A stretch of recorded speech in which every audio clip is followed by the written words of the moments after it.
대단한 세계사 대세 이희명입니다. 오랜만에 삼국지 이야기로 돌아와서요. 유비의 이야기 출발해 보도록 하겠습니다. 유비 이야기를 몇 편에 걸쳐서 보게 될 텐데요. 유비와 관련된 주변 인물들 설명도 해드리면서 진행해 보도록 하겠습니다. 자, 파란만장한 삶을 살았던 유비, 그의 인생이 역사 속에는 어떻게 기록이 되어 있는지 정사, 삼국지 중심으로 이야기를 풀어보도록 하겠습니다. 정사 삼국지를 보면요. 촉서, 선주, 전이 유비의 이야기입니다. 유비를 이제 선주 이렇게 이야기를 하는데요. 자, 여기서 주목할 건 전입니다. 역사를 기록할 때 중국에서 기전체 기록할 때요.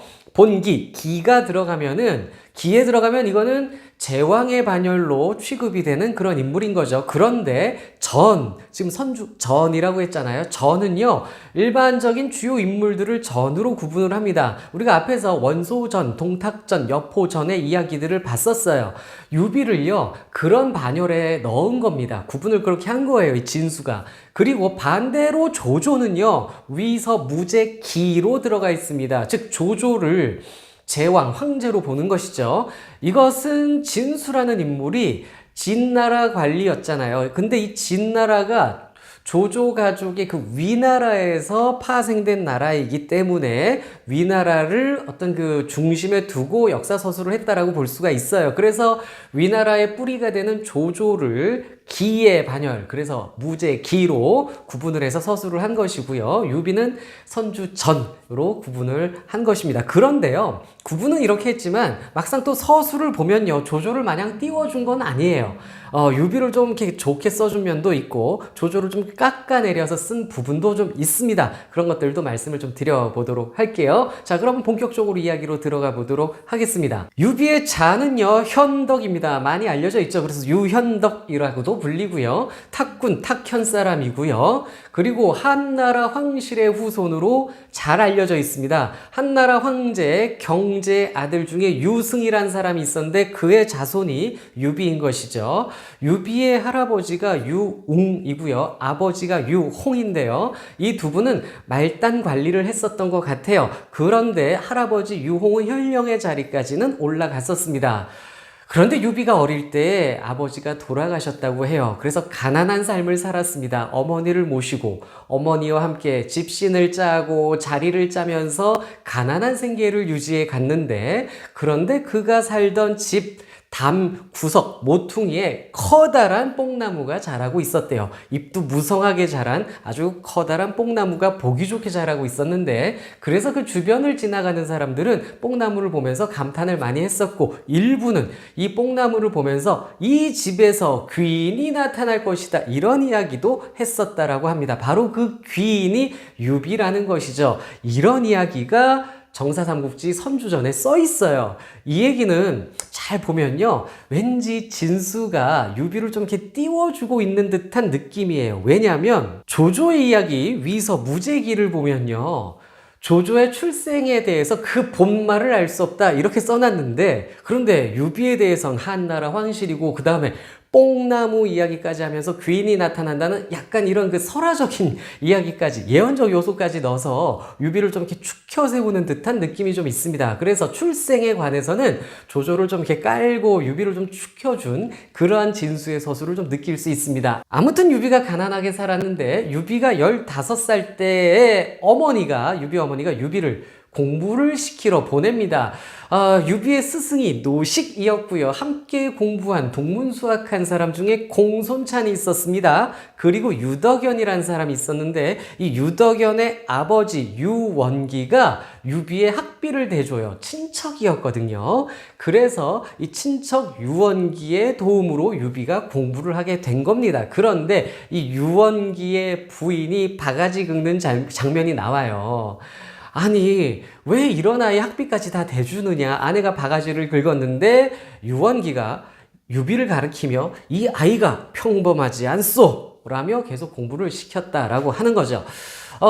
그러니까 이 유씨 가문이 그 유원기가 그 집안도 넉넉하지 않았던 거예요. 그 학비가 부담돼서 부인이 바가지 긁을 정도였으니 이렇게 공부를 했고, 그 다음에 공손찬이 함께 공부를 했잖아요. 공손찬은 이제 앞으로 계속 등장을 하잖아요. 이 공손찬이 유비에게 도움을 이제 후에 조금씩 주게 되는데, 이 공손찬이 함께 동문수학한 사이이기 때문에 유비를 도와주는 겁니다. 그래서 그 역사 서술도 보면요, 선주전에 공손찬이 나이가 많았으므로 유비가 형님으로 이렇게 대접했다, 이런 그 글귀가 나와요.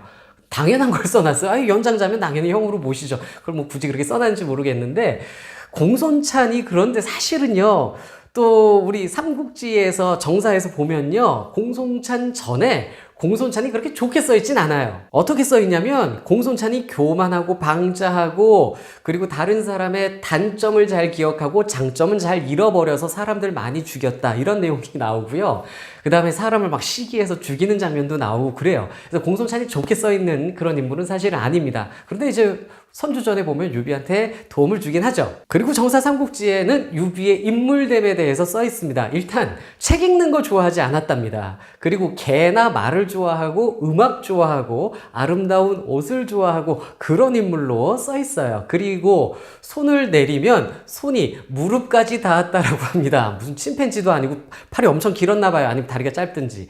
그리고 눈을 돌리면 귀를 볼 수 있었대요. 귀가 컸다라고 서술을 한 것 같은데, 뭐 코끼리도 아니고 눈을 돌려서 귀를 볼 수 있다니요. 좀 과장된 서술이긴 합니다. 그리고 말수가 적고 아랫사람들을 잘 대해주고, 그리고 기쁨과 노여움이 얼굴에 잘 드러나지 않았다, 이렇게 서술이 돼 있습니다. 포커페이스였던 것 같아요. 그 다음에 의로운 사람들을 잘 대해줬기 때문에 젊은 사람들이 유비와 가깝게 지내려고 했다, 이렇게 인기가 좋았던 것으로 서술이 되어 있습니다. 그런데 유비가 사는 탁군 지역에 장세평, 소상 등 이 대상인들이 말을 사려고 왔습니다. 그런데 장세평과 소상이 말을 사려다가 유비의 인물됨을 보고 감탄해서 유비에게 투자를 하게 되고요. 유비는 그 투자를 받아서 무리를 모으게 됩니다. 그래서 약간의 무리를 거느리게 돼요. 이게 이제 삼국지 연의에도 장세평 이야기가 나오긴 하죠.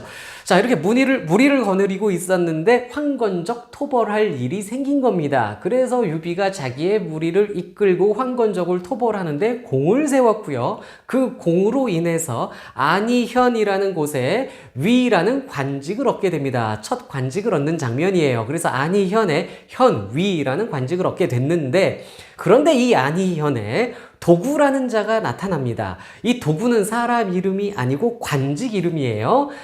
이 도구가 나타나서 삼국지 연의 얘기로 잠깐 가면 이 도구가 유비 트집을 엄청 잡죠. 자, 소설 삼국지 연의 얘기를 좀 할게요.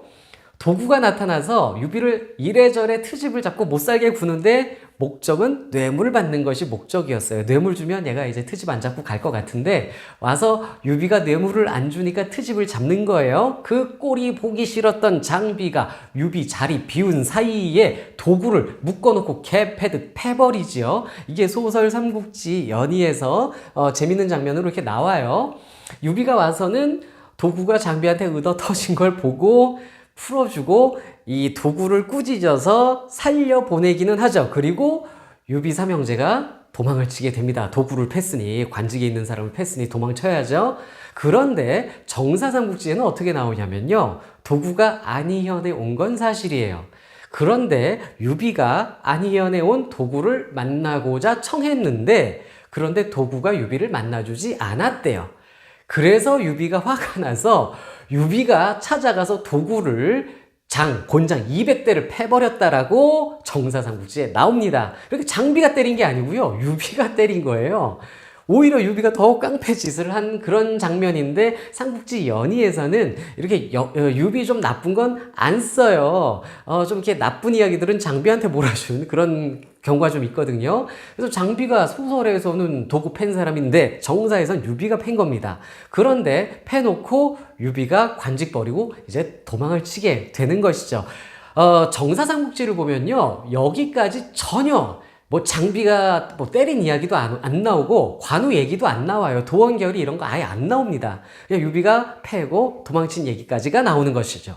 자, 유비가 도구 패고 도망치게 됐는데, 여기서 잠깐 삼국지 연희 소설 얘기로 좀 가보자면은 도망친 유비가 유회라는 사람 밑에 들어갔다가 유회의 추천서를 받아서 유우 밑에 들어가게 돼요. 그리고 유우 밑에 있다가 황건적 토벌에 공을 세웠고 유우가 그래서 추천을 해서 앞에 도구팬 죄 다 사해지고 오히려 관직을 얻게 됩니다. 그래서 하밀현의 승이라는 지위를 얻었다가 또 나중에 고당현의 위라는 관직을 얻는 것으로 소설이 나오는데요. 그런데 정사에서는 이런 얘기가 안 나오고 하진 기억하시죠? 이 하진이 병사를 모집할 때 유비가 가담을 했고 적과 싸워서 공을 세웠다라고 나옵니다. 무슨 적과 어떻게 무슨 공 세웠는지 구체적으로 정사는 안 써 있고요. 이 공으로 인해서 하밀현 승됐다가 고당현 위 되는 걸로 진행이 됩니다. 어쨌든 관직 얻는 건 결론상 똑같아요. 그런데 유비가 고당현에 있을 때 황건적의 침략을 받아요.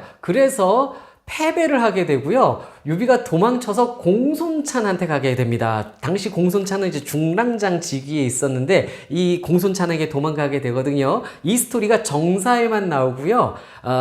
연희에는 안 나와요. 소설에는 안 나와요. 이렇게 유비가 막 현 뺏기고 막 도망치고 이런 모습들은 정사에서 좀 뺀 것 같아요.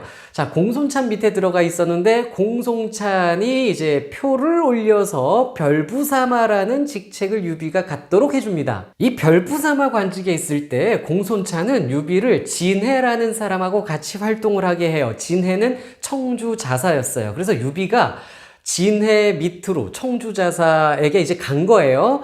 그런데 이제 이 둘이 원소를 좀 견제하는 그런 역할을 하고 있었는데, 그런데 이 청주자사 진해에게 도겸이 연락을 합니다. 이 도겸이란 사람은 서주목이에요. 이 서주목 도겸이 진해에게 도움을 요청하는데 왜 도움을 요청하냐면 조조의 침략을 받는 과정이었거든요. 그래서 도겸이 나 좀 도와주시오라고 진해에게 요청을 하게 되는데, 이러다 보니 이제 유비가 진해와 함께 있으니 유비가 도겸을 도와주는 일을 하게 되는 겁니다. 이 이야기가 삼국지 연희에서도 또 재밌게 나옵니다. 먼저 연희 얘기를 잠깐 하자면은요, 도겸이 서주를 다스리고 있는 사람인데 되게 인품 좋게 나와요. 삼국지 연희에서는 원래 인품이 온후하고 성실하고 막 이렇게 써 있어요. 그런 도겸이 우연히 조조의 아버지가 이 서주 지방 쪽으로 오게 돼서 도겸이 그 조조의 아버지를 잘 이렇게 수행하려고 하다가 일이 터졌죠. 도겸의 부하들이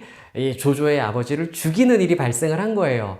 그래서 조조가 그 원한을 품고 서주를 치는 것이죠. 그 다음에 조조 자체가 원래 또 서주를 탐하기도 했었고, 자, 이렇게 조조의 침략을 받게 돼서 도겸이 이제 유비에게 도움을 요청하는 장면이 삼국지 연희에서 나오는데요.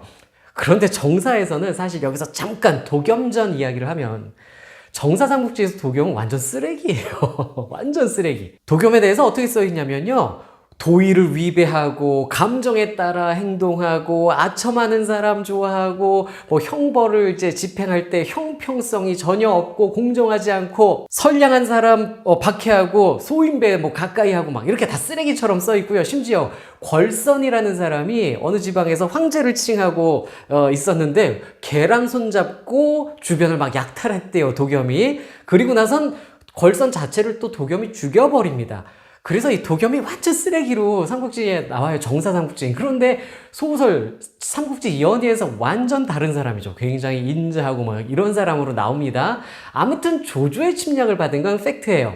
도겸에 대한 그 스타일은 다르게 써 있지만 도겸이 조조의 침략을 받는 건 맞는데, 이래서 이제 유비가 도겸을 도우러 갑니다. 유비에겐 자기 사병 1000명 정도가 있었고, 그 다음에 주변 이 부족 그 세력 중에서 여기에 호응해주는 애들이 있었습니다. 그래서 데리고 유비가 도겸을 도우러 가자 도겸이 4000명의 병사를 유비에게 더 보태줬다라고 합니다. 이래서 이때 유비가 이제 진해를 떠나서 도겸 밑으로 들어가는 겁니다. 도겸은 유비를 예주자사로 삼고 소패성에서 머물도록 했습니다. 이렇게 유비가 도겸에게 이제 가 있었는데, 도겸이 이때 병이 생겨서 건강이 많이 악화됩니다. 건강이 악화된 도겸은요, 부하 미축에게 유비가 아니면 이 서주를 안정시킬 수 있는 사람이 없다. 그래서 이 서주를 유비에게 맡길 그런 의견을, 이제 의사 표현을 한 것이죠. 그리고 죽습니다, 도겸이. 그러자 미축이 도겸이 죽었으니까 유비에게 찾아가서 서주를 맡아달라고 부탁을 하는데 유비가 여기서 거절을 합니다. 이런 거 낼름 받을 수는 없었을 것 같아요. 유비가 거절을 했는데 진등이란 사람이 또 유비한테 와서 서주 맡아주세요라고 또 부탁을 합니다. 그러자 유비가 나 말고 원술한테 부탁해 보세요 이러는데 진등이 원술은 그런 인물이 안 됩니다. 교만하고 이런 거 맡아서 우리를 잘 안정시킬 사람이 아닙니다. 유비께서 맡아주세요 건의를 하는 그런 장면이 나오고 그 다음에 북해 공룡이란 사람도 유비를 찾아가서 서주 맡아주세요라고 또 건의를 하게 되죠. 그래서 결국 유비가 몇 번 거절하는 제스처를 한 다음에 서주를 차지하게 됩니다. 자, 오늘은 여기까지 서주를 이제 유비가 갖게 된 이야기까지 보고요. 이제 원술이 쳐들어올 거거든요. 그 이야기 다음 시간부터 진행해 보도록 하겠습니다.